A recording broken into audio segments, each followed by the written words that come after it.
Salut tout le monde, bienvenue à cette troisième vidéo sur le jeu de Battle of Five Armies publié par Ares Games en 2014. Dans cette vidéo, on va voir le fonctionnement de la piste du destin, qui est définitivement le plus gros changement par rapport à War of the Ring, là, du moins le plus gros changement qui est visible. Là. Les combats aussi sont assez différents, mais ça c'est un peu plus invisible. Quand on regarde ça vite de même, on a l'impression que c'est pareil, mais c'est pas le cas pantoute. Mais bon, la piste du destin, qui est, je le rappelle, là, la nouvelle course contre la montre du Shadow, puisque si ce marqueur-là du destin atteint la case 15, c'est victoire automatique pour le joueur des peuples libres. Comment ça marche cette patente-là? Où est-ce qu'on est rendu dans la séquence de jeu? On est rendu à ce que le joueur du Shadow pige une tuile au hasard de ce pochon de 12 tuiles grises, qui, comme je disais dans la vidéo précédente, ressemble quand même un petit peu aux tuiles de Hunt de War of the Ring, avec quelques petites différences notables. Fait que le joueur du Shadow pige assurément une première tuile de là. Bon, dans ce cas-là, il s'agit d'un 2 avec le symbole foqué. Si le joueur des peuples libres a été radin, ou certains diraient prudent, et a activé un seul général, that's it. Le joueur du Shadow n'a pas le choix, il n'y a pas d'option, c'est cette tuile-là qu'on va mettre en place, c'est tout. Si le joueur des peuples libres, comme c'est souvent le cas, a activé plus qu'un général, mettons qu'il en a activé deux ou trois, ben là, le joueur du Shadow a l'option, après avoir regardé cette tuile-là, de dire ouais, sais-tu, j'apprends, je la mets de côté, puis j'en pige une autre. Si le joueur des peuples libres a activé deux généraux, il peut faire ça une fois. Si le joueur des peuples libres a activé trois généraux, il peut faire ça deux fois.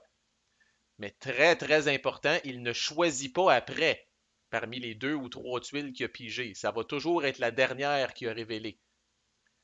Fait que, tu sais, un 2 avec un symbole, en théorie, si je décide de repiger, ben là, je pige un 1, pas de symbole. En passant, le symbole, c'est bon pour les gentils, puis c'est mauvais pour les méchants. Là. Le joueur du Shadow, de manière générale, ne veut pas voir le symbole ici. Là. Fait que voici un cas où, objectivement, le Shadow a bien fait de repiger, puis il a pogné quelque chose qui est en tout point meilleur pour lui que ce qu'il y avait là. Fait que voici un cas où, même si le joueur des peuples libres avait activé trois généraux, le joueur du Shadow, ça peut pas être mieux qu'un 1 avec pas de symbole. Fait que voici un cas où le joueur du Shadow, même si le joueur des peuples libres avait activé trois généraux, il dirait j'arrête, puis c'est celle-là qu'on met en place. Ça veut dire quoi la mettre en place? Ça veut dire avancer le marqueur de destin du nombre de cases spécifié par le chiffre ici. Fait que dans ce cas-là, s'il arrêtait là, ce serait un tout petit 1. Puis la tuile qui est choisie là, officiellement, elle est out of the game. Les tuiles qui ont été mises de côté, s'il y en a, eux autres reviennent dans le pochon pour le prochain tour. Fait que, tu sais, vous pouvez pas, c'est un cliché. Vous ne pouvez pas échapper au destin. T'sais, tôt ou tard, même si le joueur des peuples libres est extrêmement volage dans l'utilisation de ses généraux, tôt ou tard, comme joueur du Shadow, vous allez piger des 2 puis des 3 puis ce style marqueur-là va avancer. T'sais, si on regarde qu'est-ce qu'il y a dans ce pochon-là, là, bon, 3 c'est le plus haut. Puis là, à ce moment-là, vous allez voir, qu'est-ce qui est pire? Un 2 avec un symbole ou un 3? La question est bonne en hostie. Puis la réponse est poche un peu, là, ça dépend. Là. Mais vous allez comprendre pourquoi dans 2 secondes. Fait qu'il y a une distribution de toutes sortes d'affaires de même. Fait que, tu sais, il y en a une coupe des 1 avec rien pantoute là, que vous avez le goût de piger comme Shadow. Là. Mais il y a aussi des fucking 3, tu sais. Fait que tantôt, si je suis le joueur du Shadow, que j'avais mis de côté le 2 avec le symbole, puis j'en pige une autre, j'aurais pu piger un calice de 3. Ce qui est pas tellement mieux. Fait que c'est une drôle de mécanique parce que j'en parlais avec Rami, tu sais, on se retrouve souvent comme joueur du Shadow que, tu sais, on a l'impression des fois que c'est une illusion de décision. Tu sais, on dit, ouais, ok, tu sais, tu pognes un 3 c'est pas mal évident, tu vas le mettre de côté, mais comme je dis, tu pognes un 2 mais là, qu'est-ce que tu calisses? Tu pognes un 2 pas de symbole. C'est sûr que si tu repiges, tu peux pogner un 1 là, mais tu peux pogner un fucking 3 aussi. Là. Fait que qu'est-ce que tu fais? Fait que, anyway, fait que c'est de même, puis bon, il y a un nombre limité de tuiles là-dedans. Il y en a rien qu'une douzaine. Fait qu'au fur et à mesure que les faciles vont être passés, ben là, activation de plusieurs généraux ou pas, le joueur du Shadow va se retrouver à un moment donné à piger des grosses tuiles, presque assurément. Qu'est-ce qui arrive si la tuile sélectionnée a le symbole? Le joueur des peuples libres a un petit deck de 9 cartes ici, des cartes de destin, qui appelle. Fait qu'il va tirer une carte de ce deck-là, c'est public. Elle est mise face-up. Toutes ces cartes-là, sans exception, vont venir influencer là, un des personnages qui se trouve sur la piste du destin, va le rendre plus fort, va lui donner des capacités de plus, des habiletés de plus. C'est très flavorful, c'est très excitant ce deck-là, je dois dire. Et même si on est au début de la game, puis le marqueur de destin est juste sur 1, puis vous pigez une carte qui vient améliorer Béorn, vous la gardez face-up, et vous savez que quand Béorn va arriver en jeu, si vous réussissez à tenir jusque-là, quand Béorn va arriver en jeu, il va avoir cette habilité-là de plus. Comme je dis, ça c'est quand même assez excitant. Puis le joueur du Shadow, généralement, ces cartes-là le font chier en Christ. Puis il y a quand même plusieurs marqueurs dans le pochon là, qui contiennent le fameux symbole. Là, on voit que j'en pige plusieurs, là, puis rendu là, moi, toutes les sorties, tabarnak, il y en a même plus que dans mes souvenirs. Fait que ça, ça l'est les 12 tuiles. 1, 2, 3, 4, 5, 6, 7, 8, 9, 10, 11, 12. Fait que Chris, des 1 pas de symbole, il y en a juste une. Fait que c'était un peu comme la licorne là, ou le pot d'or au bout de l'arc-en-ciel. Là. Vous pouvez pourchasser cette affaire-là là, si vous êtes le joueur du Shadow. Mais sachez qu'il y a 3 jetons avec des 3. Il y a des 1, mais avec le symbole de carte, qui est quand même pas si pire. Puis il y a des 2, dont certains 2 avec le symbole de carte. Fait que anyway, on avance le marqueur de destin. Puis c'est ça qui va consister dans le gros de ce vidéo-là. Je vais vous expliquer les 4 personnages qui se trouvent sur la piste du destin. Parce que vous aurez deviné que dès que le marqueur du destin arrive sur une case où il y a un personnage, ce personnage-là est maintenant disponible pour le joueur des peuples libres. Puis un des commentaires négatifs que les gens font sur le jeu, puis moi ça me gêne pas trop, je pense que c'est juste de même dans l'histoire, et puis écoute, il n'y a pas le choix de le faire comme ça, c'est que le joueur des peuples libres, c'est quand même excitant dans le sens où la piste du destin avance, puis là, oh Chris, j'ai Bilbo, oh Chris, j'ai Thorin, oh Chris, j'ai le Seigneur des Aigles, puis oh Chris, j'ai Béorn. Puis quand le joueur du Shadow, il a Bolg, c'est tout. Puis là, j'en passe, c'est des meilleurs, c'est-à-dire que le joueur des peuples libres a aussi Gandalf, Thranduil, Dane, Ironfoot, puis Bard. Fait qu'au final, quand on regarde ça, le joueur des peuples libres a comme 8 personnages nommés de son bord, puis le joueur du Shadow en a un. Fait que, tu sais, mais bon, comme je dis, historiquement, nommez-moi une autre personne, tu sais, connue du côté du Shadow. Bon, il aurait pu faire Smoke là, d'une quelconque façon, là, mais tabarnak, il est comme assez puissant, là, ça aurait été dur à représenter, là, comme on disait, là. Mais oui, le joueur des peuples libres a plus de personnages historiques, le fun, mais en même temps, comme joueur du Shadow, vous avez plus de punch, puis vous êtes l'attaquant, puis bon, vous trouvez votre plaisir ailleurs, là. Fait que quand la piste du destin arrive à 2, Bilbo est disponible. Puis là, c'est important. Quand je dis disponible, c'est que là, sa carte, elle arrive ici. Là. Mais sa miniature comme telle n'est pas mise sur le board automatiquement. Vous allez devoir payer pour mettre sa miniature sur le board. Puis chaque carte indique comment faire ça. Fait que Bilbo, c'est écrit quand il est prêt. Ça veut dire que là, finalement, sa carte est là. Vous devez utiliser un dé de character dans son cas. Et vous devez le placer dans une région qui contient soit un autre personnage des peuples libres ou un leadership token des peuples libres. Et Bilbo vient avec 5 jetons de ring sur sa carte. Alors là, on sait que, ben, pas qu'il vient, ça fait un petit bout qu'il a découvert l'anneau, puis il est encore un petit peu excité, puis il l'utilise, disons, de façon assez allègrement. Fait que D'abord, c'est important de comprendre que Bilbo a 2 de niveau là, ou de valeur de déplacement, mais regardez sa valeur de leadership, elle est de 0. Bilbo, comme tel, dans une armée, ne vaut pas de la crotte. Il ne permet pas de faire rouler de rerouler des dés. Là, c'est quand même pas un grand meneur d'hommes. Fait que Bilbo, comme tel, est le seul, ben, ou presque, là, en tout cas, le seul personnage ou presque de la gang qui a 0 de valeur de leadership. Mais il y a d'autres avantages, fait que quand vous êtes en train, on va voir la mécanique de combat, quand vous êtes en train d'appliquer du dommage à une armée qui contient Bilbo, vous pouvez défausser un de ses tokens d'anneau pour l'enlever du board, alors il disparaît, pour l'enlever du board et enlever du même coup 2 tokens de dommage de cette armée-là. Fait que thématiquement, je sais pas trop, là, les gens le voient disparaître, ils disent My God, c'est un grand sorcier, puis il inspire les troupes, puis sont motivés, puis sont ralliés à se battre encore plus. Puis là, comment faire pour revenir? Parce que là, à ce moment-là, il a colissé son camp, puis sa carte est déjà flippée. Là. Fait que quand vous utilisez, là c'est la deuxième partie de l'habilité, là, quand vous utilisez un dé de character pour n'importe quoi, pour n'importe quelle utilité là, qu'on va voir dans d'autres vidéos, vous pouvez en plus défausser un autre jeton d'anneau pour placer Bilbo dans n'importe quelle région, même si Bilbo était en dehors du board. Fait qu'il peut se téléporter quand même assez facilement s'il est sur le board. Si vous l'enlevez du board, vous pouvez le ramener quand même assez facilement aussi. Fait que, éventuellement, ça représente justement qu'il y a des bouts à toutes, même à l'utilisation du ring. Là. Éventuellement, les jetons de ring, vous n'aurez plus, puis vous serez plus capable de faire ces petits trucs-là avec Bilbo. Mais croyez-en, à mon expérience, il est utile en tabarnak pour absorber des dommages d'une armée. Vous le mettez dans les hotspots, sans trop craindre de le perdre, parce que quand ça commence à chauffer, il calisse l'anneau, vous enlevez des dommages en même temps. Plus tard, vous le ramenez avec un dé de character. En faisant autre chose, vous dites je ramène Bilbo en plus dans le prochain hotspot. Fait qu'il est quand même très intéressant. Next, Thorin. Calvaire. Alors, Thorin, quand il est prêt, vous utilisez un dé de character, vous le placez dans le front gate. C'est là qu'il va. Si vous contrôlez encore le front gate, ce qui devrait être le cas, là. Ensuite, bonjour les recrutements. Vous placez un token de recrutement de nains et d'hommes dans le camp et dans le Eastern Spur, si vous les contrôlez encore. Toujours ce petit bémol-là. Et même un token de recrutement des elfes à Ravenhill et dans le Fallen Bridge.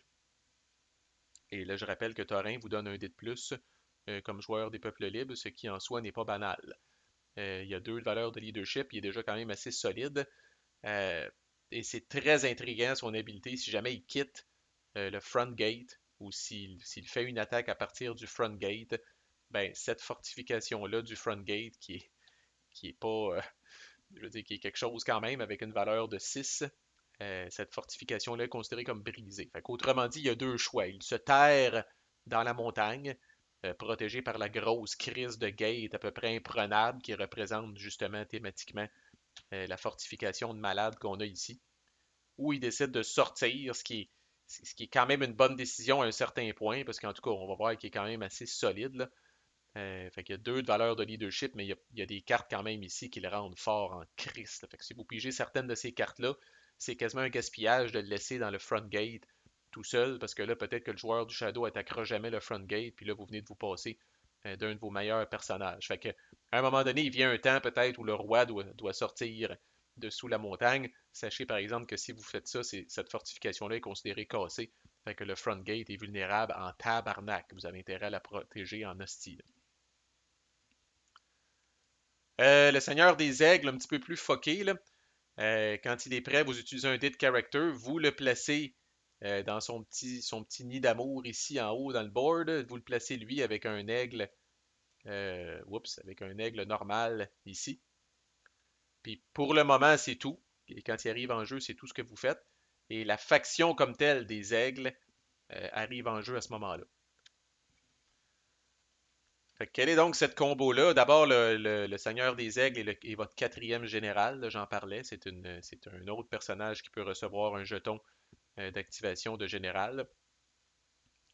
Fait que si vous décidez de l'activer pendant un tour, avant de choisir votre dé d'action, vous pouvez défausser son jeton d'activation pour placer un aigle additionnel dans le nid en haut à gauche, ou ce que vous allez faire peut-être plus souvent, prendre toutes les aigles qui sont dans le nid, incluant le Seigneur des Aigles, et les placer n'importe où sur le board.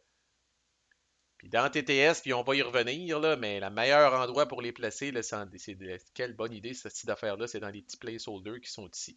Normalement, dans le jeu, ça va dire vous devez les placer dans une région, puis c'est fucking confusant parce que l'aigle ne peut pas être tué, il y a aucune influence sur cette région-là, qu'il y ait une armée ou non. Il n'y a aucune influence sur cette région-là en particulier. Les aigles vont vraiment survoler des territoires complets.